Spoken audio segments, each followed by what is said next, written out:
हमारी बॉडी में 5 टाइप्स के बोन्स मौजूद होते हैं। Long bones, short bones, flat bones, irregular bones and sesamoid bones.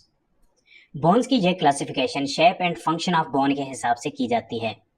तो चलें बोन की हर टाइप को ज़रा डिटेल से देखते हैं। Long bones. लॉन्ग बोन की लेंथ विड्थ के हिसाब से लंबी होती है, जिसकी वजह से इन बोन्स को लॉन्ग बोन्स कहा जाता है।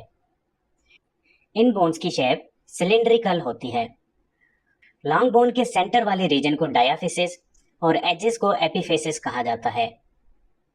डायाफिसिस रीजन में कॉम्पैक्ट बोन मौजूद होती है, जिसके सेंटर में येलो बोन मैरो प्रेजेंट होता है, जबकि एपिफिसिस रीजन में स्पॉन्जी बोन मौजूद होती है। इन बोन्स की एग्जांपल में फीमर, टिबिया, हुमिरस एंड फेलेंजेस वगैरह शामिल हैं। लॉन्ग बोन्स के अगर फंक्शन की बात की जाए तो इनके बहुत सारे फंक्शंस होते हैं, बट शेप के हिसाब से इन बोन्स का काम स्केलेटन को मूव करवाना और बॉडी वेट को उठाए रखना होता है। Short bones. शॉर्ट बोन्स की शेप तकरीबन क्यूब के जैसी होती है, यानी जितनी ये लंबी होती हैं उतनी ही ये चौड़ी भी होती हैं। शॉर्ट बोन्स की एग्जांपल में कार्पल्स एंड टार्सल्स शामिल हैं। इन बोन्स का काम स्टेबिलिटी और सपोर्ट प्रोवाइड करना होता है, और साथ में ये बोन्स मल्टी डायरेक्शनल मूवमेंट में भी हेल्प करती हैं। Flat bones. फ्लैट बोन्स पतली और चिपटी बोन्स होती हैं। फ्लैट बोन्स के किनारे कॉम्पैक्ट बोन से मिलकर बने होते हैं और सेंटर में स्पॉन्जी बोन प्रेजेंट होती है।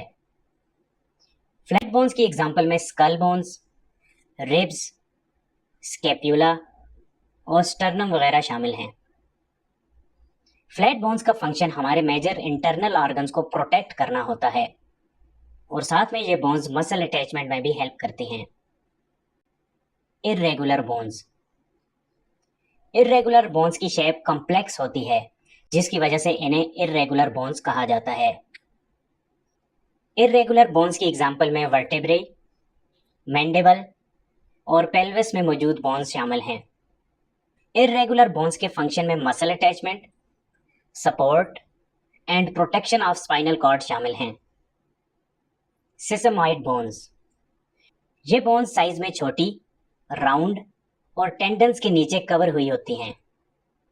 इन बोन्स का फंक्शन टेंडन्स को टियर होने से बचाना होता है। सेसामॉइड बोन्स की वाहिद एग्जांपल हमारी बॉडी में पटेला बोन है, जिसे नी कैप भी कहा जाता है।